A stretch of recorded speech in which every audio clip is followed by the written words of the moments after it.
আপোনালোকক মই এই সপ্তাহৰ কাৰেণ্ট এফেয়াৰ্স সেশনলৈ স্বাগতম জনাইছো। আমি যোৱা সপ্তাহটোৰ মানে কাৰেণ্ট এফেয়াৰ্স খিনি ডিসকাস কৰিম, যিখিনি এপিএসসি হওক, আসাম ইঞ্জিনিয়াৰিং, পুলিচৰ বা ডিএমই, এডিআৰই প্ৰত্যেকটো এক্সামৰ কাৰণে ইম্পৰ্টেন্ট হয়। আৰু ক্ষমা কৰিব, আজি মই প্ৰত্যেকবাৰে এনে সানডে 10 AM কাৰেণ্ট এফেয়াৰ্স সেশন দিওঁ, কিন্তু বিশেষ অসুবিধাৰ কাৰণে এবাৰ দিব পৰা নহল। হেতু কাৰণে আমি দেৰিকে হলেও মই আপোনালোকক বস্তুখিনি প্ৰভাইড কৰিবলৈ আগবাঢ়িছো। আৰু কাৰেণ্ট এফেয়াৰ্স এমসিকিউ খিনি আপুনি চাব পাৰে, কাৰণ আমি যিখিনি ইম্পৰ্টেন্ট কাৰেণ্ট এফেয়াৰ্স পঢ়িম তাৰ ওপৰত এমসিকিউ যদি আপুনি প্ৰেক্টিস কৰিব বিচাৰে, আমাৰ এমসিকিউ কোৰ্সটো জয়েন হৈ ল'ব পাৰে। মক টেষ্ট থাকিব, তাতে ধুনীয়াকৈ টাইমাৰ থাকিব, এক্সামত দিয়া নিচিনাকৈ 25টা কুৱেশ্যন পাই যাব। তো ফাৰ্স্ট আমি টপিকটো ডিসকাস কৰিছো, হেতু হ'ল ইণ্ডিয়াৰ যেটো ডিফেন্স ৰিসাৰ্চ লেবৰেটৰী হয় DRDO, সিহঁতে recently successful release trial of long range glide বম গৌৰৱ। ঠিক আছে, তো তাৰ মানে কি DRDO যোনটো আমাৰ অৰ্গেনাইজেশ্যন হয়, সিহঁতে গৌৰৱ নামৰ এটা বম, মানে ঠিক আছে, লং ৰেঞ্জ গ্লাইড বম, ঠিক আছে, খালি নামটো মনত ৰাখিব, গৌৰৱ। তো এইটো সিহঁতে উন্মোচন কৰিছে ৰিসেন্টলি, মানে সাকসেসফুলি ট্ৰায়াল কৰিলে। তো DRDO আপুনি চেয়াৰমেনৰ নামটো মনত ৰাখিব, ডক্টৰ সমীৰ বি কামাত। ঠিক আছে, তো এইটো ইম্পৰ্টেন্ট হয়, লিখি ৰাখিব। পিডিএফটো আপুনি পাই যাব, কিন্তু গোটেই ভিডিওটো চাব, হেতু কাৰণে জাস্ট গৌৰৱ লঞ্চ কৰিছে DRDO, আৰু DRDO chairman Samir V Kamat. নেক্সটত গৈছো আমি।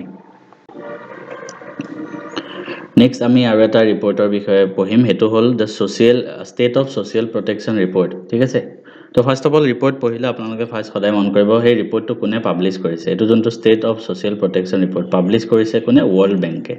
ঠিক আছে, তো আমি গম পালো ৱৰ্ল্ড বেংকে পাব্লিছ কৰা এটা ৰিপৰ্টৰ নাম state of social protection report, Biswa bank. ঠিক আছে, অসমীয়াত কোৱা হ'লে বিশ্ব বেংক। ই মানে এই ৰিপৰ্টটো কিহৰ ওপৰত ৰিভিল কৰা হৈছিলে যে it reveals that 1.6 billion individual receive no social protection at all. মানে সামাজিকভাৱে যিসকল মানুহৰ সংৰক্ষণ, মানে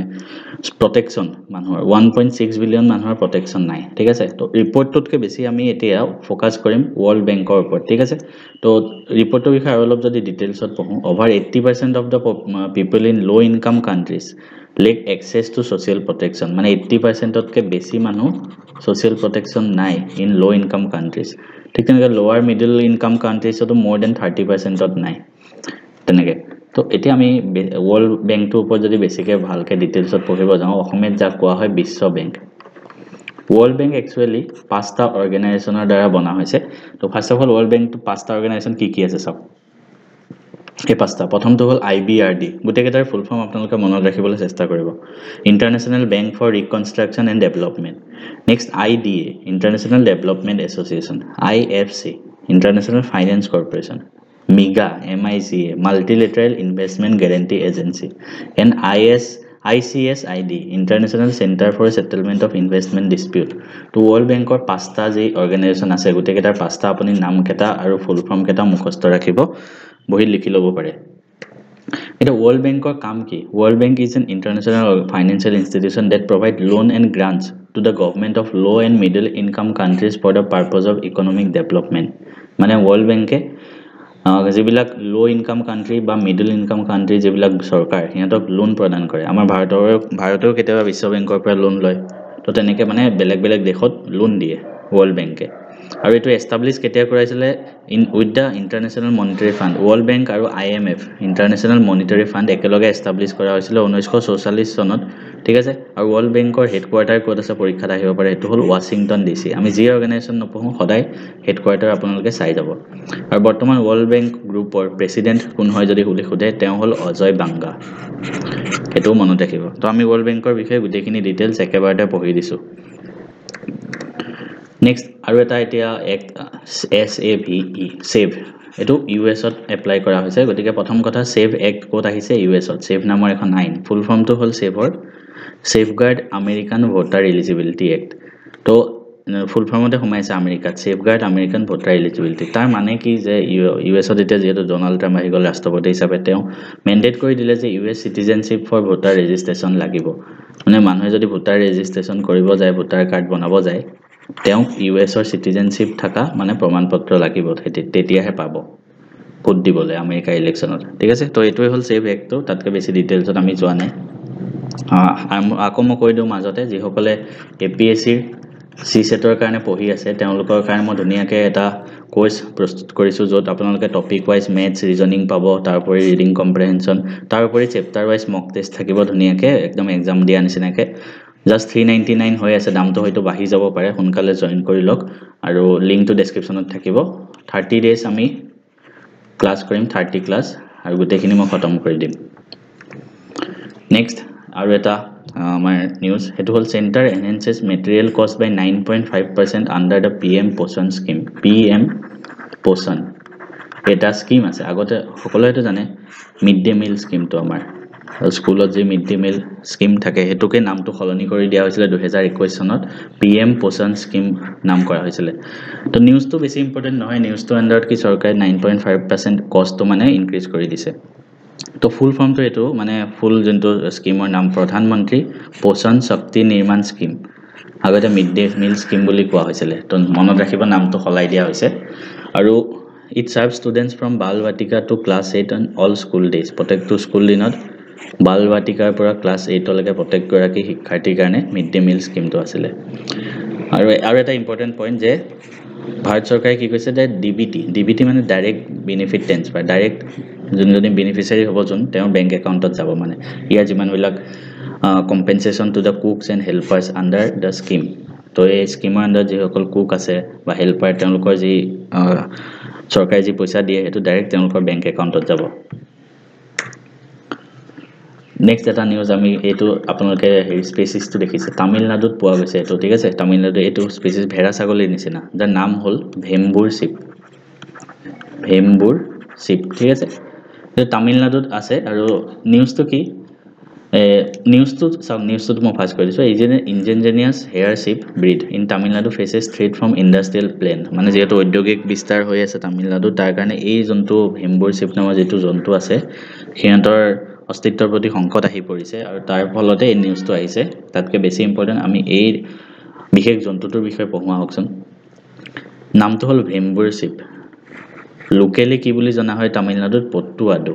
তামিলনাডুৰ চেন্নাই ল্যাঙ্গুৱেজত ভেম্বুৰ শিপটো পট্টুৱাডু বুলি জানা যায়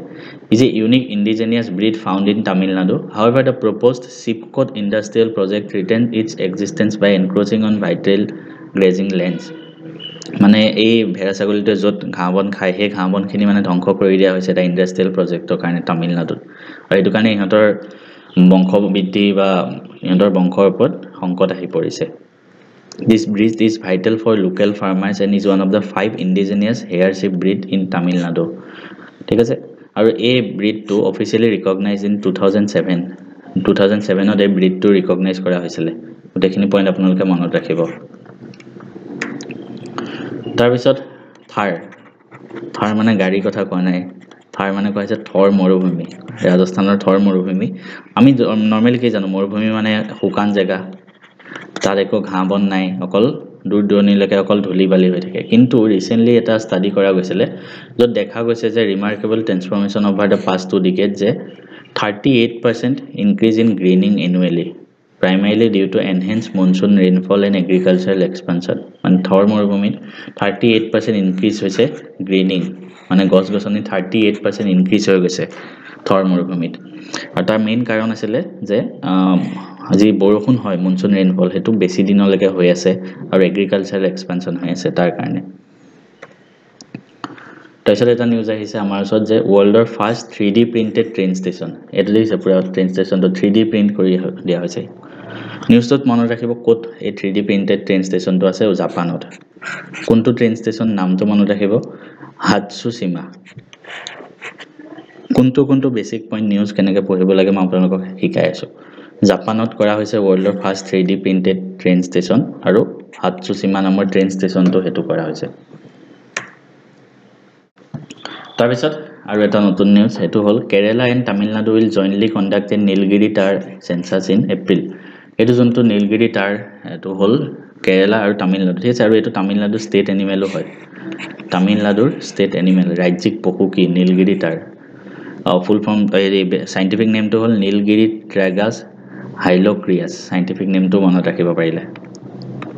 ঠিক আছে আৰু কেৰালা আৰু তামিলনাডুৱে মিলি ইয়াৰ সেন্সাস কৰিব মানে আৰু এই জন্তুটো হল তামিলনাডুৰ ষ্টেট এনিমেল হেতু পইণ্ট মনত ৰাখিব আৰু যিকোনো জন্তু পঢ়িলে আমি সদায় পঢ়ো যে সেই জন্তুটোৰ IUCN যোনটো ডাটা থাকে IUCN ৰেড লিষ্টত কি মানে ক্যাটাগৰীত আছে কিছুমান হয়তো এন্ডেঞ্জাৰ্ড থাকে কিছুমান ক্ৰিটিক্যালি এন্ডেঞ্জাৰ্ড থাকে তো এটো এন্ডেঞ্জাৰ্ড লিষ্টত আছে ঠিক আছে মনত ৰাখিব আৰু under wild life protection act 1972 যোনটো আছিল তাৰ আন্ডাৰ এটো শিডিউল 1ত আছে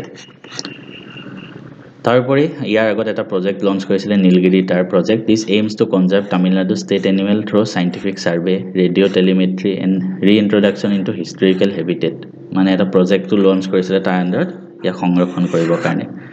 এই গোটেইখিনি ইম্পৰ্টেন্ট পইণ্ট মই আপোনালোকক কৈ দিছোঁ এটো কাৰণে তাৰ পিছত আমি অসম সাহিত্য সভাৰ বিষয়ে অসমৰ এটা নিউজ আসাম ট্ৰিবিউনৰ পৰা লৈছো যে এবাৰ যি বহাগ বিহু হ'ব ৰঙালী বিহু তাত আমাৰ অসম সাহিত্য সভায় কিছুমান বিশেষ ব্যক্তিক ঘৰত মানে তেওঁলোকৰ ঘৰত কিতাপৰ টোপোলা দিব মানে ঠিক আছে The Assam Sahitya Sabha launched a heartfelt initiative to celebrate Bohag Assamese New Year by honoring 10,000 senior citizens aged 65 plus 10,000 মানে বৃদ্ধ বয়সৰ লোকক তেওঁলোকক উপহাৰ দিব আৰু এই দিনটোক তেওঁলোকে নিজৰ দিন বুলি ঘোষণা কৰিছে নিজৰ দিন নাম টাৰ্মটো মনত ৰাখিব নিজৰ দিন আৰু অকল অসমতে নহয় ঠিক আছে অসমৰ বাহিৰতো দিল্লী বেংগলোৰ আহমেদাবাদ ভুৱনেশ্বৰ বা লণ্ডন আৰু নৰ্থ আমেৰিকাতো যিসকল অসমৰ বৃদ্ধ বয়স 10,000 লোকক তেওঁলোকে সম্বৰ্ধনা জনাব এই সুযোগতে আমি অসম সাহিত্য সভাৰ বিষয়ে দুটামান কথা জানি লম মই আগতেও বহুতবাৰ আপোনালোকক কৈছো হলো আজি এবাৰ কৈ দিছো অসম সাহিত্য সভা অসমৰ সাহিত্যৰ লগত জড়িত অসমৰ আটাইতকৈ ডাঙৰ অনুষ্ঠানটো হ'ল অসম সাহিত্য সভা অসম সাহিত্য সভা যদি আমি চাওঁ প্ৰথম অধিৱেশন হৈছিল 1917 চনত ক'ত হৈছিল শিৱসাগৰত অসম সাহিত্য সভাৰ প্ৰথম সভাপতি আছিল পদ্মনাথ গোহাঁই বৰুৱা ঠিক আছে আৰু প্ৰথম সম্পাদক সেক্ৰেটাৰী আছিল শৰৎ চন্দ্ৰ গোস্বামী অসম সাহিত্য সভাৰ সেন্ট্ৰেল অফিস ক'ত আছে যোৰহাটত আৰু এইবাৰ অসম সাহিত্য সভা ক'ত অনুষ্ঠিত হৈছে কওকচোন বৰপেটাত পাঠশালা অধিৱেশন পাঠশালা ঠিক আছে অসম সাহিত্য সভা পাঠশালা অধিৱেশন আছিল আৰু অসম সাহিত্য সভা পত্ৰিকা এখনো প্ৰকাশ পায় it is an official journal of the Assam সাহিত্য সভা আৰু এখন প্ৰথম 1927 চনত প্ৰকাশ হৈছিল 1917 চনৰ পৰা আৰম্ভ হৈছিল অসম সাহিত্য সভা প্ৰথম পত্ৰিকাখন 1927 চনত প্ৰকাশ পাইছিল যাৰ প্ৰথম সম্পাদক আছিল চন্দ্ৰধৰ বৰুৱা অসম সাহিত্য সভাৰ লগত জড়িত গীতটি কি আছিল আপোনালোকে মোক কমেন্ট কৰিব ঠিক আছে মিত্ৰদেৱ মহন্তৰ গীতটি আছিল Next এটা নিউজ আছে এটো Assam related news 3 from Assam startup win big at National Innovation Challenge startup related news বিলাক ইম্পৰ্টেন্ট হয় কাৰণ আমাৰ ভাৰত চৰকাৰে সদায় আত্মনিৰ্ভৰশীল অসম আত্মনিৰ্ভৰশীল ভাৰতৰ ওপৰত গুৰুত্ব প্ৰদান কৰি আহিছে আৰু তাৰ কাৰণে এটো এটা startup challenge আছিল আৰু তিনটা অসমৰ startup কি আছিল মই কৈ দিছো নামকেটা Dream Hypes Private Limited Agritechৰ ওপৰত এটা Quintino Labs Private Limited এটো ইলেক্ট্ৰিক ভেহিকল EV আৰু এটা grow hub B2B private limited B2B সেক্টৰৰ ওপৰত তিনটা কোম্পানী আছে মনত ৰাখিব ঠিক আছে এই তিনটা কোম্পানীৰ নামটো মনত ৰাখিব আৰু কোড এটো জিটিছে তেওঁলোকে startup Maharathi India's largest innovation challenge for startup তিনটা কোম্পানীয়ে এই প্ৰাইজটো জিতিছে নামকেটা তিনটা কোম্পানীৰ আপোনালোকে মনত ৰাখিবলৈ চেষ্টা কৰিব তাৰ পিছত আহিছো আৰু এটা নিউজ হেতু হল Bangladesh joins Artemis record Artemis Bangladesh become the 54th nation Bangladesh চতুৰ্থতম নেশন ৰাষ্ট্ৰ হল জনে Artemis Accord টো সাইন কৰিলে আমাৰ ভাৰত অলৰেডি মেম্বাৰ হয় ভাৰত 27তম দেশ আছিল ঠিক আছে Artemis Accord mainly space related হয় ঠিক আছে স্পেস ৰিলেটেড হয় আৰু এটো প্ৰথম নাসায়ে আৰম্ভ কৰিছিল নাসা আৰু কেইবাটা সংগঠন লগ লাগি Artemis Accord originated in 2020 চনত originate হৈছিলে established by NASA and 8 initial signatory nation প্ৰথম NASA ক্লাস আৰু আনখন কান্ট্ৰি মিলি Artemis Accord টো আনিছিলে এটো মেইন ফোকাস এটো আছিল যে engage in safe and responsible space activity মহাকাশ অভিযান ইমান বৰ্তমান সময়ত বৃদ্ধি পাইছে তাৰ ফলত হয়তো কেতিয়াবা কিবা সংকটো হ'ব পাৰে আৰু সেইবাবে Artemis Accord টো আনা হৈছিল 2020 চনত NASA আৰু আনখন বেলেগ ৰাষ্ট্ৰই মিলি প্ৰথম আনিছিলে এতিয়া বাংলাদেশ 54 নম্বৰ দেশ বনি গল তাৰমানে আমি গম পালো 54 খন নেশন আছে ইয়াৰ আন্ডাৰত ঠিক আছে ইণ্ডিয়া অলৰেডি মেম্বাৰ হয় মই ক'লো 27তম কাণ্ট্ৰি আছিলে ঠিক আছে আৰ্টেমিছ মিছনৰ ওপৰত যদি আৰ্টেমিছ 1 এটা মিছন পঠোৱা হৈছিলে এটো আনমেন মিছন টু মুন আছিলে ঠিক আছে আৰ্টেমিছ প্ৰগ্ৰামৰ আন্ডাৰত মানে কোনো মানুহ যোৱা নাছিলে চন্দ্ৰলে এটো নাসাই পঠাইছিলে ঠিক আছে আৰু এটো স্পেসক্ৰাফ্ট নেমড ওৰিয়ন স্পেসক্ৰাফ্টখনৰ নাম আছিল Orion on the space launch system from NASA's Kennedy space centre 2022 চনত পঠোৱা হৈছিলে তো আপোনালোকে বস্তুটো মনত ৰাখিব নেক্সট আৰু এটা নিউজ হেতু হল নিবেশক ডিডি স্কিম ঠিক আছে নিবেশক ডিডি স্কিম কোন আছে ইয়াত IEPFA and IPPB IPFA মানে investor education and protection fund authority আৰু IPPB মানে ইন্ডিয়া পোষ্ট পেমেন্ট বেংক আগতে সক ইন্ডিয়া পোষ্ট আছিল আমি পোষ্ট অফিসত পইচা জমা কৰো এটা ভাৰত চৰকাৰে কি কৰিলে ইন্ডিয়া পোষ্টকে IPPB বনাই দিলে মানে এটা পেমেন্ট বেংক হিচাপে বনাই দিলে ইয়াৰ কমপ্লিটলি 100% ওনাৰশিপ কিন্তু গভৰ্নমেন্ট অফ ইন্ডিয়াৰ আন্ডাৰতে আছে ইন্ডিয়া পোষ্ট পেমেন্ট বেংক এটা পেমেন্ট বেংক হয় ঠিক আছে নিবেশক ডিডি ইনিচিয়েটিভটো কি হয় মানে এটো ফাইনান্সিয়াল লিটাৰেসি গ্যাপ ইন ইন্ডিয়া যি সকল মহিলা আছে তেওঁলোকক ফাইনান্সিয়ালি এৱাৰ কৰে আমি একিটা পেমেন্ট বেংকৰ বিষয়ে চাও হকন আপোনালোকে এই ছবিটোটো দেখিছে বহুত কেটা পেমেন্ট বেংক যেনেকৈ Airtel payment bank India post payment bank Fino payment bank NSDL payment bank ঠিক আছে এতিয়া পেমেন্ট বেংক কি হয় আমাৰ ভাৰতত অলৰেডি কমাৰ্শিয়াল বেংক আছে যেবিলাক যেনেকৈ প্ৰাইভেট হক গভৰ্নমেন্ট হক ঠিক আছে এই গুটেবোৰ বেংক আছে অলৰেডি তাৰ উপৰি পেমেন্ট বেংকটো আনাৰ মোটিভ কি আছিল payment bank operating on a small or restricted scale payment বেংকটো সৰু জেগাত বা ৰেস্ট্ৰিক্টেড এৰিয়া কিছুমানত মানে কিছুমান সব কাম পেমেন্ট বেংকে কৰিব নোৱাৰে পেমেন্ট বেংকত কিছুমান ৰেস্ট্ৰিকশন আছে হেখিনি আমি পঢ়োৱা হকন a payment bank is like any other bank but operating on a smaller or restricted scale ইয়াক ৰেগুলেট RBI কৰে ভাৰতত যি বেংক আছে সব RBI ৰেগুলেট কৰে তো credit risk is not involved with the payment bank মানে পেমেন্ট বেংকে বেংকিং অপাৰেশন বিলাক কৰিব পাৰে কিন্তু লোন দিব নোৱাৰে বা ক্ৰেডিট কাৰ্ড দিব নোৱাৰে ক্ৰেডিট কাৰ্ডটো এক প্ৰকাৰ লোনে হয় তো পেমেন্ট বেংক যিমান আছে ভাৰতত হিয়ন্তে লোন দিব নোৱাৰে বা ক্ৰেডিট কাৰ্ড একেটা দিব নোৱাৰে হিয়ন্তে ডিপোজিট একসেপ্ট কৰিব পাৰিব মানুহৰ পৰা পইচা ল'ব পাৰিব কিন্তু মানুহক পইচা লোনত দিব নোৱাৰে ঠিক আছে আৰু মানুহৰ পৰা পইচা যে ল'ব পাৰে হেতু up to 2 লাখ লৈকে হিয়ন্তে পইচা ল'ব পাৰে they can accept deposit up to 2 lakh আগতে 1 লাখ আছিল হেতু লিমিট বঢ়াই দিয়া হল এটা 2 লাখ লৈকে পইচা ল'ব পাৰে ডিপোজিট জমা তাতকে বেছি পেমেন্ট বেংকে ল'ব নোৱাৰে পইচা তাৰ উপৰি পেমেন্ট বেংকে ডিমান্ড ডিপোজিট একসেপ্ট কৰিব পাৰে ডিমান্ড ডিপোজিট মানে আপোনাৰ যে সেভিংস একাউন্ট বা কারেন্ট একাউন্ট থাকে কিন্তু টাইম ডিপোজিট নহয় তা টাইম ডিপোজিট মানে আপুনি FD কৰিলে বা RD কৰিলে ফিক্স ডিপোজিট হল ঠিক আছে বেংকত বা ৰিকাৰিং ডিপোজিট হল যিটো মাহে মাহে কাটা হল এইবিলাক বস্তু আপুনি পেমেন্ট বেংকত কৰিব নোৱাৰে জাস্ট পেমেন্ট বেংকত 2 লাখ লৈকে টকা জমা কৰিব পাৰে আৰু লোন আৰু ক্ৰেডিট কাৰ্ড দিব নোৱাৰে হিয়ন্তে পেমেন্ট বেংক কোনটো কমিটিৰ আন্ডাৰত আনা হৈছিল হেতু মনত ৰাখিব ডক্টৰ নাচিকেট মোৰ কমিটি ৰিকমেন্ডেশনত পেমেন্ট বেংক ভাৰতত আনা হৈছিল মই অলৰেডি কলো they can issue debit card issue কৰিব পাৰে কিন্তু ক্ৰেডিট কাৰ্ড ইস্যু কৰিব হিয়ন্তে নোৱাৰে ডেবিট কাৰ্ড আমি যোনটো ATM যাও না আমি ATMত পইচা উলিয়াব যাও তাত আমি এখন কাৰ্ড লৈ যাম বহুত মানুহে এটো ATM কাৰ্ড বুলি কয় হেতু নহয় হেখনৰ নাম হল ডেবিট কাৰ্ড তাপা আমি ATMত গৈ পইচা উলিয়াব পাৰো আৰু এখন থাকে ক্ৰেডিট কাৰ্ড যেটো সব আজিকালি বেছিভাগ মানুহৰ ওচৰত থাকে যাৰ পৰা আপুনি পইচা খৰচ কৰিব পাৰে কিন্তু হে পইচাটো আপোনাৰ একাউন্টৰ পৰা না যায় এক মাহ পিছত তাৰ বিল হিচাপে দিব লাগে ঠিক আছে তো এতিয়া ভাৰতত বৰ্তমান 6টা পেমেন্ট বেংক আছে কি 6টা আপুনি চাই লওক Airtel payment bank India post payment bank Fino payment bank Paytm payment bank NSDL payment bank and Jio payment bank ভাৰতত 6টা পেমেন্ট বেংক আপুনি নাম কেটা মনত ৰাখিবলৈ চেষ্টা কৰিব নেক্সট আমি আৰু এটা ৰিপৰ্টৰ বিষয়ে পঢ়িব লাগিব পঞ্চায়ত এডভান্সমেন্ট ইনডেক্স ৰিপৰ্ট এতিয়া যেটো পঞ্চায়ত ইলেকশন আহি আছে আৰু এই ৰিপৰ্টটো ইম্পৰ্টেন্ট হৈ যায় হেতু কাৰণে যিকোনো পৰীক্ষাৰ কাৰণে আৰু মনত ৰাখিব এটো ফাৰ্স্ট টাইম পাবলিশ হৈছে এবাৰ তো এটো কাৰণে বেছি important panchayat advancement index report ministry of panchayat Raje publish কৰিছে ফাৰ্স্ট পঞ্চায়ত এডভান্সমেন্টছ ইনডেক্স PAI ঠিক আছে ৰিপৰ্ট আৰু যত গুজৰাট আৰু তেলেংগানা টপ কৰিছে আৰু ইয়াত 9টা ইন্ডিকেটৰৰ ওপৰত এই ৰিপৰ্টটো পাবলিশ কৰা হৈছে হে 9টা কি ইন্ডিকেটৰ আছে যে কেটা ইন্ডিকেটৰৰ ওপৰত ৰাজ্যসমূহ মানে এনালাইসিস কৰা হৈছিল poverty free and enhanced livelihood healthy panchayat code আছে child friendly panchayat water sufficient clean and green panchayat with self sufficient infrastructure socially just and socially secured panchayat with good governance, women friendly panchayat. এটা কথা মনত ৰাখিব 50% women হ'ব লাগে পঞ্চায়তৰ যিবিলাক কাম কৰা মানুহ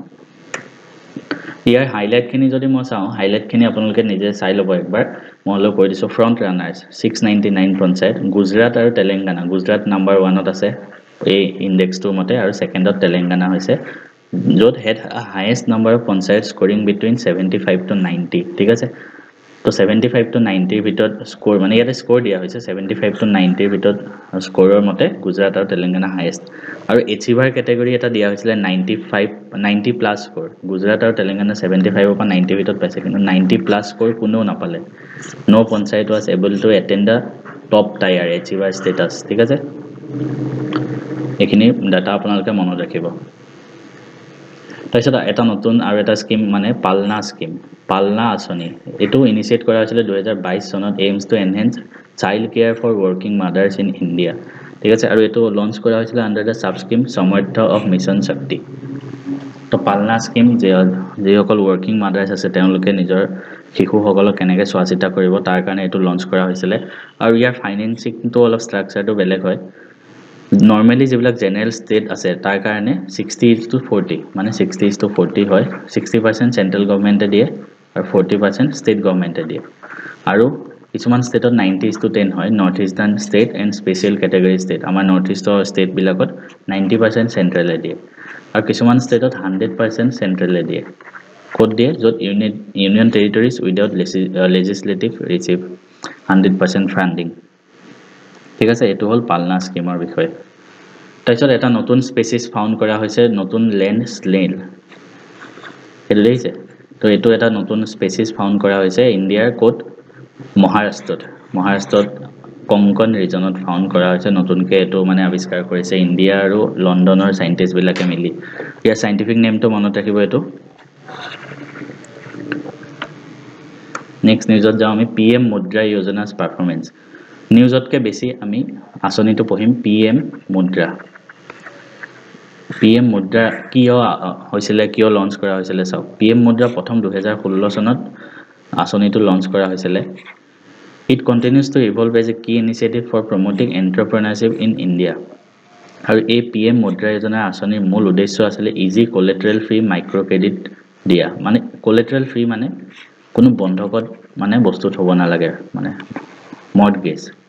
কোনো মৰ্টগেজ নিদিয়াকে যদি কিবা লোন লয় হেতু কোলেট্ৰেল ফ্ৰী লোন বুলি কোৱা হয় আৰু মাইক্ৰো ক্ৰেডিট মানে সৰু লোন তো সৰু মানে কোলেট্ৰেল ফ্ৰী লোন বিলাক য'ত নন কৰ্পোৰেট নন ফাৰ্ম সৰু যিবিলাক উদ্যোগী মাইক্ৰো এন্টাৰপ্ৰেনাৰ্স তেওঁলোকক দিয়াৰ কাৰণে মুদ্ৰাৰ ফুল ফৰ্মটো মনত ৰাখিব micro units development and refinance agency মুদ্ৰাৰ ফুল ফৰ্মটো বহুতখিনি পৰীক্ষাত আহে গতিকে ফুল ফৰ্মটো আপোনালোকে মনত ৰাখিবলৈ চেষ্টা কৰিব micro units development and refinancing agency মুদ্ৰাৰ চাৰিটা ক্যাটাগৰী আছে মুদ্ৰা লোনৰ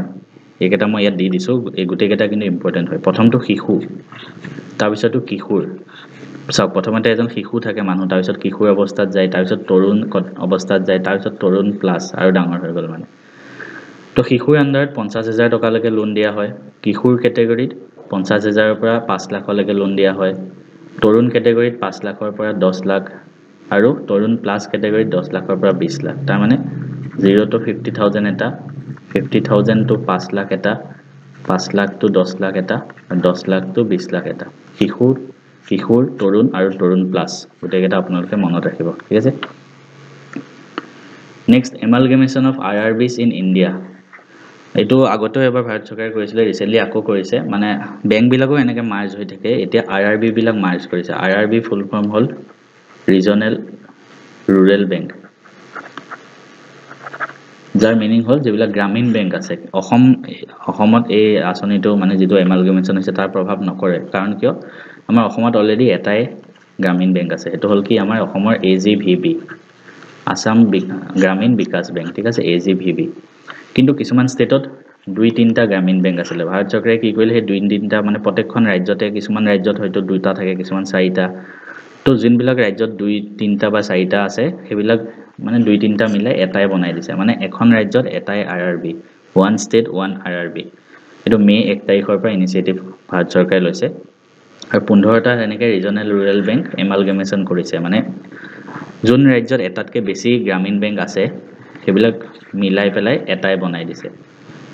তো বৰ্তমান 43টা গ্ৰামীণ বেংক আছে হেতু 28টা গ্ৰামীণ বেংক হৈ যাব তাৰ পিছত টোটাল ভাৰতত তেতিয়া 28টা গ্ৰামীণ বেংক থাকিব বৰ্তমান 43টা আছে মই যদি আৰআৰবি বিষয়ে চাও প্ৰথম কথা আৰআৰবি কোনে ৰেগুলেট কৰে আৰআৰবি ৰেগুলেট আৰবিআই কৰে আৰবিআই ৰুল মতে ভাৰতৰ যিকোনো বেংক চলিব লাগে হাউএভাৰ আৰআৰবি নাবাৰ্ডেও কিছুমান ক্ষেত্ৰত সাপোৰ্ট কৰে আৰু নাবাৰ্ডেও আৰআৰবি কিছুমান পইণ্ট নাবাৰ্ডেও ৰেগুলেট কৰে ঠিক আছে that's why RBI and NABARD both are the two prime regulators of RRB here rule regulations of RBI বনাই কিন্তু নাবাৰ্ডৰ ফুল ফৰ্মটো এখিনে জানি লওক national bank for agriculture and rural development নাবাৰ্ডো এটা অথৰিটি হয় আৰবিআই নিচিনাই national bank for agricultural and rural development ঠিক আছে আৰু প্ৰত্যেকটো আৰআৰবিৰে এটা স্পন্সৰ বেংক থাকে ঠিক আছে স্পন্সৰ বেংক মানে আহে সব আৰআৰবিটো তো সৰু বেংক হয় যেনেকা আমাৰ অসমৰ আসাম গ্ৰামীণ বিকাশ বেংক এটা সৰু বেংক হয় ইহঁতে সব কাম কৰিব নোৱাৰে তো তাৰ ওপৰত এটা স্পন্সৰ বেংক থাকে যোনে ইহঁতক স্পন্সৰ কৰে এটো হল ইয়াত পিএনবি অসমত এটো পিএনবি আছে ঠিক আছে আৰু ভাৰতৰ প্ৰথম গ্ৰামীণ বেংক আছিল প্ৰথমা গ্ৰামীণ বেংক নামতে সোমাই আছে প্ৰথম ঠিক আছে তো মনত ৰাখাত সহজ হ'ব প্ৰথম গ্ৰামীণ বেংক আৰু সেই গ্ৰাম পৰ্যন্ত ফাৰ্স্ট আৰআৰবি আছিল তাৰ স্পন্সৰ বেংক আছিল সিন্ডিকেট বেংকটো এতিয়া নাই সিন্ডিকেট বেংকটো কি বেংকৰ লগত মাৰ্জ হল আপোনালোকে কমেন্ট কৰিবচোন মোক ঠিক আছে তো এইখিনি হল আমাৰ আৰআৰবি বিষয়ে জানিবলগীয়া কথা নেক্সট আমাৰ প্ৰধানমন্ত্ৰী নৰেন্দ্ৰ মোদী ডাঙৰীয়া তেখেত যেতিয়া শ্ৰীলংকা ভ্ৰমণত গৈছিল তেওঁক শ্ৰীলংকাৰ মিত্ৰ বিভূষণ এৱাৰ্ড দিয়া হৈছে শ্ৰীলংকাৰ হাইয়েষ্ট সিভিলিয়ান এৱাৰ্ড আমাৰ ভাৰতৰ হাইয়েষ্ট সিভিলিয়ান এৱাৰ্ড কি হয় ভাৰত ৰত্ন ঠিক তেনেকে শ্ৰীলংকাৰ হাইয়েষ্ট এৱাৰ্ড তেনেকে মিত্ৰ বিভূষণ এটো এবাৰ ভাৰতৰ প্ৰধানমন্ত্ৰী নৰেন্দ্ৰ মোদীক দিয়া হৈছে একিটা যদি আমি শ্ৰীলংকাৰ বিষয়ে চাওঁ শ্ৰীলংকাৰ ৰাজধানী কি আপোনালোকে কমেন্ট কৰিবচোন মোক নেক্সট কোৱেশ্চন জিপি ড্ৰাষ্টি ইনিচিয়েটিভ এটো গুজৰাট পুলিচে এনাউন্স কৰিছে জিপি ড্ৰাষ্টি ইনিচিয়েটিভ ইয়াৰ ফলত কি হ'ব যে ড্ৰোন টেকনলজি ইউজ কৰি পুলিচে নিজৰ কামকাজ কৰিব পাৰিব তো এটা ভাল ইনিচিয়েটিভ হয় পুলিচৰ কামকাজত বহুতখিনি সহায় হ'ব আৰু বহুত সোনকালেও কামকাজ সম্পূৰ্ণ হ'ব জিপি ড্ৰাষ্টি জিত গুজৰাট সোমাই আছে পি ধৰক পুলিচ তেনেকা মানুহ দেখিলে হ'ল জিপি গুজৰাট পুলিচ তো কোড আনিছিলে হেতু দাম খুদিলে গুজৰাট পুলিচ কৈ দিব পাৰিব তাৰপিছত এটা ডে আছে নেশনাল সেফ মাদাৰহুড ডে 11 এপ্ৰিলত প্ৰত্যেক বছৰে পালন কৰা হয় বাৰ্থ এনিভাৰ্সাৰী হয় কস্তুৰবা গান্ধী কোন আছিল মহাত্মা গান্ধীৰ পত্নী তো তেখেতৰ জন্ম তিথিটোকে 11 এপ্ৰিলৰ দিনা ভাৰতত ৰাষ্ট্ৰীয় সেফ মাদাৰহুড ডে পালন কৰা হয় আৰু এবাৰ থিমটো মনত ৰাখিব হেলদি বিগিনিংস হেল্পফুল ফিউচাৰস ঠিক আছে থিমটো মনত ৰাখিব লগতে তাৰপিছত আমি এটা ইম্পৰ্টেন্ট নিউজ এটো হল বিমষ্টেক সামিট বিমষ্টেক এটা ইম্পৰ্টেন্ট অৰ্গানাইজেচন হয় যাৰ ফুল ফৰ্মটো হল bay of Bengal initiative for full ফৰ্মটো ফাৰ্স্ট কৰি দিছো ঠিক আছে ফুল ফৰ্মটো মই লিখিছিলো ইয়াতে ফুল ফৰ্মটো চাগে মই লিখিবলৈ থাকি গল আছে ইয়াতে bay of Bengal initiative for multi sectoral technical and economic cooperation বিমষ্টেকৰ বিষয়ে আমি চাই আছো ফুল ফৰ্মটো কি বে অফ বেংগল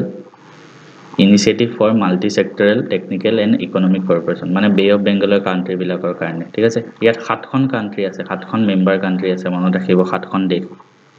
সাউথ এছিয়াৰ 5খন আছে বাংলাদেশ ভুটান ইন্ডিয়া নেপাল আৰু শ্ৰীলংকা আৰু দুখন সাউথ ইষ্ট এছিয়াৰ আছে মিয়ানমাৰ আৰু থাইল্যান্ড এই থাইল্যান্ডতে এবাৰ মানে বিমষ্টেক সামিটটো হৈছে তো 7খন দেশ বিমষ্টেকৰ মনত ৰাখিব এটা ইম্পৰ্টেন্ট অৰ্গানাইজেচন হয় ভাৰতৰ সম্পৰ্ক ইয়াৰ লগত ভাল বাংলাদেশ ভুটান ইন্ডিয়া নেপাল শ্ৰীলংকা আছে মিয়ানমাৰ আৰু থাইল্যান্ড আৰু এই বিমষ্টেকৰ হেডকোৱাৰ্টাৰ আছে এনে ঢাকাত বাংলাদেশত হেডকোৱাৰ্টাৰটো ঢাকাত আছে ঠিক আছে এটা আমি বিমষ্টেক সামিটটোৰ বিষয়ে যদি চাওঁ এবাৰ বিমষ্টেক সামিট 6 নম্বৰ সামিট হেতু কোট হৈছে বেংককত থাইল্যান্ডত আৰু আমাৰ ভাৰতৰ পৰা প্ৰধানমন্ত্ৰী মোদী গৈছিলে আৰু এটা কথা মনত ৰাখিব অহা 2 বছৰৰ কাৰণে থাইল্যান্ডৰ পৰা এতিয়া বিমষ্টেকৰ চেয়াৰম্যানশ্বিপ বাংলাদেশে পাই গৈছে তো নেক্সট অহা বছৰৰ পৰা বাংলাদেশত হ'ব সামিটটো ইণ্ডিয়াৰ ফাৰ্স্ট বিমষ্টেক গেমছ অনুষ্ঠিত কৰিব 2027 চনত 2 বছৰৰ পিছত এটো কথা মনত ৰাখিব এটো প্ৰধানমন্ত্ৰীয়ে ঘোষণা কৰিছে তাতে তো ইণ্ডিয়াৰ ফাৰ্স্ট বিমষ্টেক গেমছ অনুষ্ঠিত কৰিব তাৰ উপৰি প্ৰধানমন্ত্ৰী মোদীৰ কিছুমান স্পিচৰ হাইলাইট আমি যদি চাওঁ announce operationalisation of BIMSTEC energy centre in Bangalore and BIMSTEC centre for climate in Noida মানে ভাৰতত বিমষ্টেক এনাৰ্জি সেন্টাৰ এটা বেংগলোৰত খোলা হ'ব আৰু বিমষ্টেক সেন্টাৰ ফৰ ক্লাইমেট খোলা হ'ব এটা এটো নয়ডা ঠিক আছে এই দুটা কথা মনত ৰাখিব তাৰ উপৰি বিমষ্টেক চেম্বাৰ অফ কমাৰ্চ খোলা হ'ব ভাৰতত তাৰপৰে BIMSTEC centre of excellence for disaster management এটা খোলা হ'ব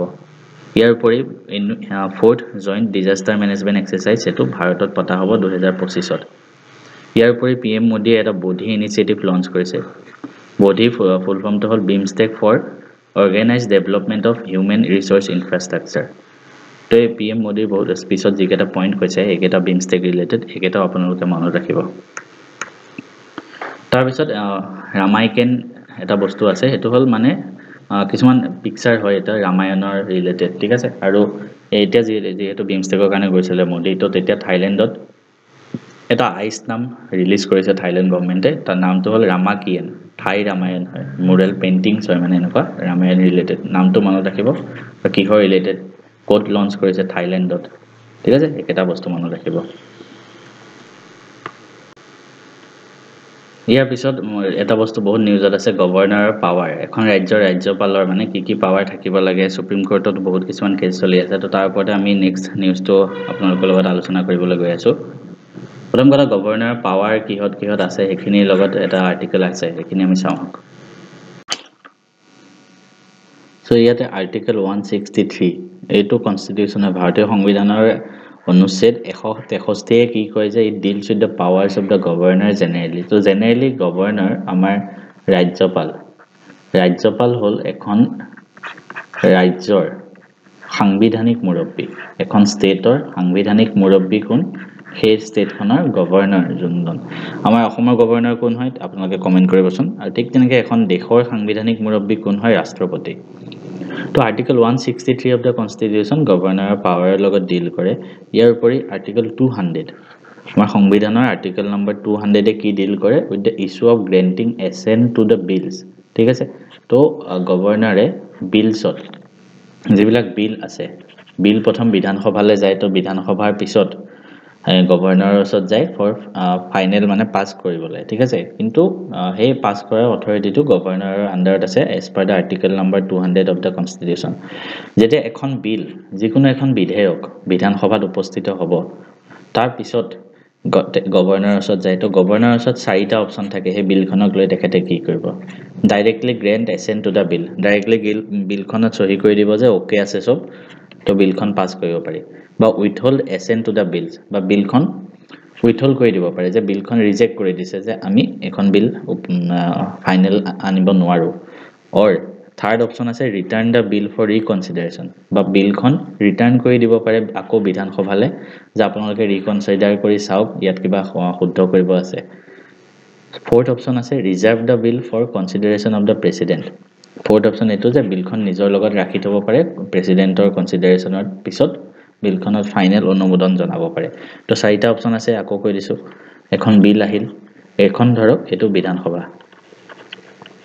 বিধানসভা বিলখন আনিলে দিলে গভৰ্ণৰক তো as per the article number 200 গভৰ্ণৰৰ বিলখনৰ এসেন্টৰ লগত ডিল কৰিব গভৰ্ণৰৰ ওচৰত চাৰিটা অপচন থাকে হয় বিলখন পাস কৰি দিব হয় বিলখন ৰিজেক্ট কৰি দিব হয় বিলখন ৰিটাৰ্ন কৰি দিব বিধানসভালৈ যে ৰিকনসিডাৰ কৰক হয় বিলখন নিজৰ লগত ৰাখি থব প্ৰেসিডেন্টৰ লগত মানে ৰিকনসিডাৰেশনৰ কাৰণে ঠিক আছে এটা ইম্পৰ্টেন্ট পইণ্ট মনত ৰাখিব the governor cannot send a bill back to the state legislature if it is a money bill যদি মানি বিল হয় তেতিয়া গভৰ্ণৰে বিলখন মানে ৰিকনসিডাৰেশনৰ কাৰণে অপচন 3 টো তেতিয়া ভ্যালিড নহব মানি বিলৰ ক্ষেত্ৰত অপচন 3 টো নহব বাকি তিনটাহে কৰিব পাৰিব আৰু গভৰ্ণৰে এখন বিল ধৰক বিধানসভালৈ ঘূৰাই পঠালে ঠিক আছে ঘূৰাই পঠোৱাৰ পিছত বিধানসভাই যদি আকৌ সেই বিলখন আনি গভৰ্ণৰক দি দিয়ে তো সেকেন্ড টাইম কিন্তু he has no option to refuse the bill মানে সেকেন্ড টাইম তেখেতে অনুমোদন জনাবই লাগিব the governor can send bill back to the house for reconsideration but if the bill is send back by the house without any sense একো sense নকৰাকে আকৌ ধৰ ঘূৰাই দিলে the governor has to give his assent to that bill মানে second time তেখেতে বিলত এসেন্ট দিবই লাগিব এটা ৰিসেন্টলি কি নিউজত আছে যে বহুত কিছুমান যিবিলাক বিল গভৰ্ণৰে নিজৰ ওচৰত ৰাখি থৈছে ঠিক আছে আৰ্টিকেল 200 তে এটা বস্তু লিখা আছে চাওক when a bill has been passed by the legislative assembly of a state it shall be presented to the governor and governor shall declare either that he assent to the bill or he withhold assent ঠিক আছে however the article has a key provision এই আৰ্টিকেলটোতে আৰু এটা বস্তু লিখা আছে যে it says that governor may as soon as possible return bill for other than money bill ঠিক আছে মানে গভৰ্ণৰৰ ওচৰত যে বিলখন দিলে এই বিলখন আনি বিধানসভাই গভৰ্ণৰৰ ওচৰত দিলে আমাৰ যোনটো সেকেন্ড অপচন আছিল গভৰ্ণৰে থাৰ্ড অপচনটো গভৰ্ণৰে কি কৰিব বিলখন ধৰ ঘূৰাই দিলে ৰিকনসিডাৰ কৰিবলৈ এই আৰ্টিকল 200 তে লিখা আছে as soon as possible গভৰ্ণৰে বিলখন ৰিটাৰ্ণ কৰি দিব পাৰে ৰিকনসিডাৰেচনৰ কাৰণে কিন্তু এটা কিমান সময় ৰিটাৰ্ণ কৰিব হেতু কতো লিখা নাই মানে এই as soon as possible যে লিখা আছে সেই বস্তুটো নিৰ্দিষ্ট টাইমটো লিখা নাই হেতু কাৰণে কি হৈছে গভৰ্ণৰে বিলবোৰ নিজৰ লগত বেছি জমা কৰি গৈ আছে মানে বেছি পাইল আপ হৈ গৈছে তো ৰিটাৰ্ণ কৰিবলৈ মানে কেতিয়া ৰিটাৰ্ণ কৰিব তাৰ কোনো নিৰ্দিষ্ট সময় নাই এই বস্তুটোক লৈ এতিয়া মানে বিতৰ্ক চলি আছে ঠিক আছে তো এটো কাৰণে অলপ এই যেটো টপিক হয় এই টপিকটো ইম্পৰ্টেন্ট হৈ পৰিছিল আমাৰ বাবে এটো কাৰণে মই আপোনালোকক যিখিনি ইম্পৰ্টেন্ট ইনফৰমেশন পাৰো এখিনি দিবলৈ চেষ্টা কৰিলো আৰ্টিকল 163 পাৱাৰ গভৰ্ণৰ আছে যত Governor will normally be aided and advised by the Council of Ministers except in those functions which require his discretion. Next, এটা important news. It was Central Pollution Board or but এটা আমাৰ news আছে CPCB. Full form to hold Central Pollution Control Board. Central Pollution Control Board এটা নতুন category of industry add কৰিছে blue category. ঠিক আছে? এটা first of all এই bodyটো কি হয়? এটো এটা statutory body. মানে এটো এটা আইনৰ আন্ডাৰত আনি এটা body to form কৰা হৈছিল কোনখন আইনৰ আন্ডাৰত বনোৱা হৈছিল জানেনে established in 1974 1977 চনত CPCB established কৰা হৈছিল under the Water Prevention and Control of Pollution Act 1974 যিবিলাক অৰ্গানাইজেচন কিবা আইনৰ আন্ডাৰত এক্টৰ আন্ডাৰত বনোৱা হয় হেবিলাকক এটো স্ট্যাটুটৰি বডি বুলি কোৱা হয় ঠিক আছে মই উচ্চাৰণটো হয়তো ভুল হ'ব পাৰে কথাটো আপোনালোকক বুজাব চেষ্টা কৰিছো Or CPCB also entrusted with powers and function under the Air Act. Water Act under the প্ৰতিষ্ঠা কৰা হৈছিল আৰু Air Act under to ইয়াক power দিয়া হৈছে আৰু ইয়াৰ হেডকোৱাৰ্টাৰ আছে নিউ দিল্লী নতুন দিল্লীত CPCB হেডকোৱাৰ্টাৰ আছে Central Pollution Control Board আৰু ইয়াৰ আন্ডাৰতে বিভিন্ন ষ্টেট বিলাকত SPCB মানে State Pollution Control Board বিলাক চেন্ট্ৰেলৰ আন্ডাৰত আছে অসমতো আছে তেনেকে এটা আমি যে কলো ব্লু ক্যাটাগৰী এটা নতুন ক্যাটাগৰী এড কৰিছে ব্লু মানে ক্যাটাগৰী কি জানেনে ইন্ডাস্ট্ৰিয়েল সেক্টৰ বিলাক CPCB পলিউশনৰ আন্ডাৰত মানে কেটামান ক্যাটাগৰী ভাগ কৰা আছে আগতে চাৰিটা আছিল মনত ৰাখিব আগতে ৰেড আছিল অৰেঞ্জ আছিল গ্ৰীন আৰু হোৱাইট ইয়াৰ পলিউশন ইনডেক্সৰ হিচাপত ৰেড ক্যাটাগৰী বিলাকৰ P1 মানে পলিউশনটো 80 কে বেছি পলিউশন ইনডেক্সটো এনেকে মানে ৰেড অৰেঞ্জ গ্ৰীন হোৱাইট এতিয়া নতুনকে ব্লু টো এড কৰি দিছে ব্লু ক্যাটাগৰী ঠিক আছে এটো বস্তু আপোনালোকে মনত ৰাখিব Blue category কি হয় this category encompasses essential environmental services that manage waste from domestic and household activities এইবিলাক essential environment services or industry হয় হেবিলাক ইয়াৰ blue category আন্ডাৰত আহিব next এটা important term volatility index যি সকলে share marketত ইনভেস্ট কৰে তেওঁলোকে হয়তো জানে VIX ইয়াত এটা ইন্ডিয়া VIX অপচন volatility মানে যিমান মাৰ্কেটটো আপ ডাউন কৰি আছে হেতু volatility বুলি কোৱা হয় It is a measure of market মানে share market জনে পইচা লগায় share market mutual fund এবিলাক বস্তু stock market It is a market volatility derived from National Stock Exchange using data from Nifty option Nifty মানে কি জানেনে NIFTY Nifty মানে হল National 50 মানে টপ কোম্পানী কেটা ভাৰতৰ আৰু যিমান VIX ভ্যালু বেছি থাকিব ইমান কি হ'ব এটা ষ্টক মানে সেই মার্কেট খনত মানে ভলাটিলিটি কিমান বেছি আপ ডাউন কিমান বেছি হৈ আছে মানে আনসাৰ্টেনিটি আছে আপ ডাউন এবিলাকক ভলাটিলিটি বুলি কোৱা হয় যিমান ভলাটিলিটি বেছি থাকিব মানে আনসাৰ্টেনিটি আছে আৰু beta is a measure of a particular stock's volatility beta এটো বিটাত মেজাৰ কৰা হয় মানে ভলাটিলিটিটো তাৰ পিছত আৰু এটা আমাৰ ইম্পৰ্টেন্ট নিউজ হৈ গল এটো বহুত ইম্পৰ্টেন্ট হয় MPC বিষয়ে আমি ফাৰ্স্ট পঢ়িব লাগিব মনিটাৰী পলিসি কমিটি ঠিক আছে আপোনালোকে হয়তো বহুতে শুনিছে ইকোনমিক্সৰ ষ্টুডেন্টে বেছি ভালকে জানিব আৰু ময়ো বেছি ভালকে জানিম কাৰণ মই নিজে RBI লগত জড়িত হয় দেখে এবোৰ টাইম আমি শুনি থাকো বা আমি ইয়াৰ ৰিলেটেড কাম কৰি থাকো ঠিক আছে তো এই নিউজত আপোনালোকে সকলোৱে হয়তো পাই আছে যে ৰিডিউস হোম লোন EMI অৰ কাট টেনিয়ৰ FD ইন্টাৰেষ্ট ৰেট মানে বহুতে নিউজত দি আছে এতিয়া লোনৰ ইন্টাৰেষ্ট ৰেট হ্ৰাস পাব কিয়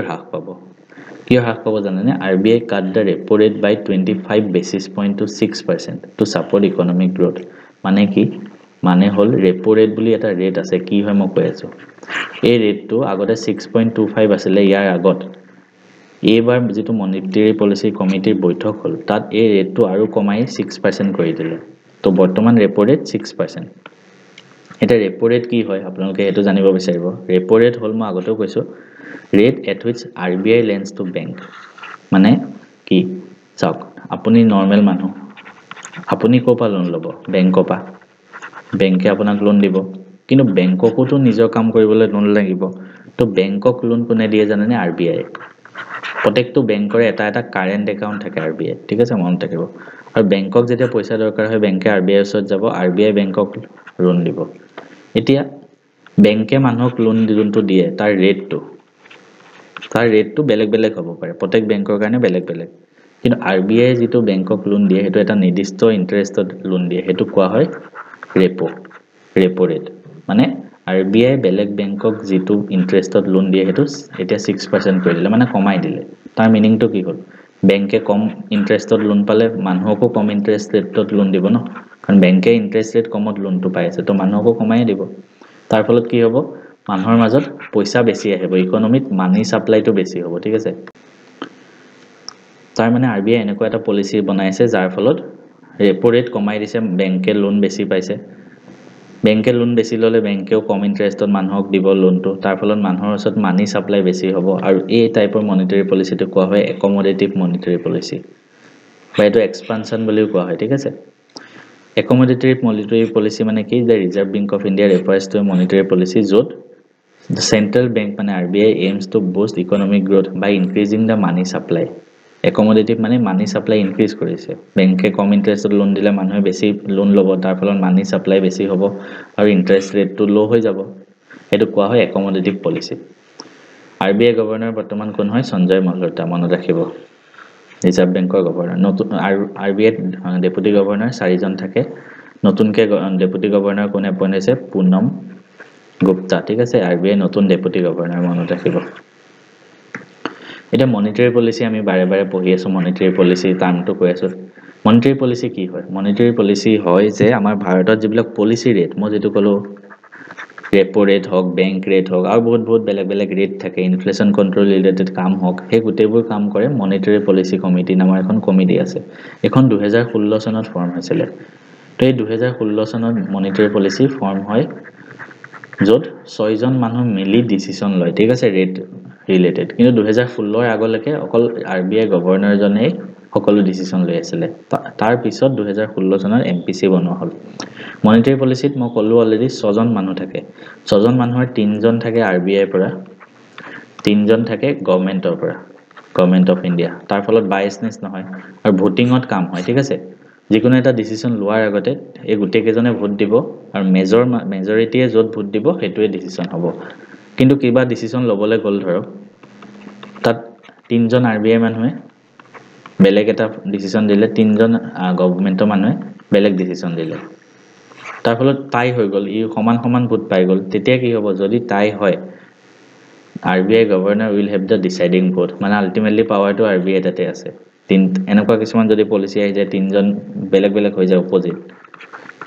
তো আলটিমেটলি কি হ'ব তেতিয়া RBI গভৰ্ণৰ জনে যেটো ভোট দিছে হেতুতে ডিসিশনটো লোৱা হ'ব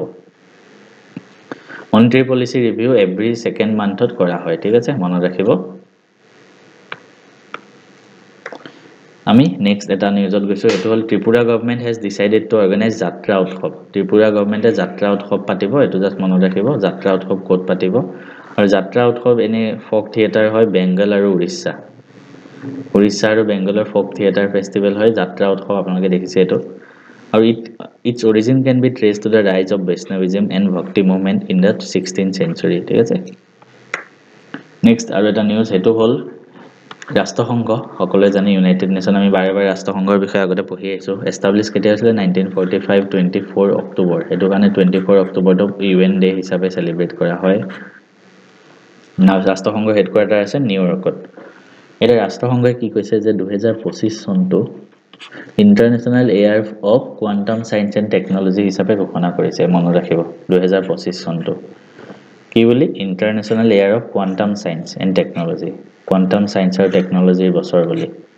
কিয় এটো কৰা হৈছে যে this 2025 marks a century since German physicist Werner Heisenberg published a paper laying the foundation of modern quantum mechanics. যোনে সায়েন্স বেকগ্ৰাউণ্ডৰ হয় তেওঁলোকে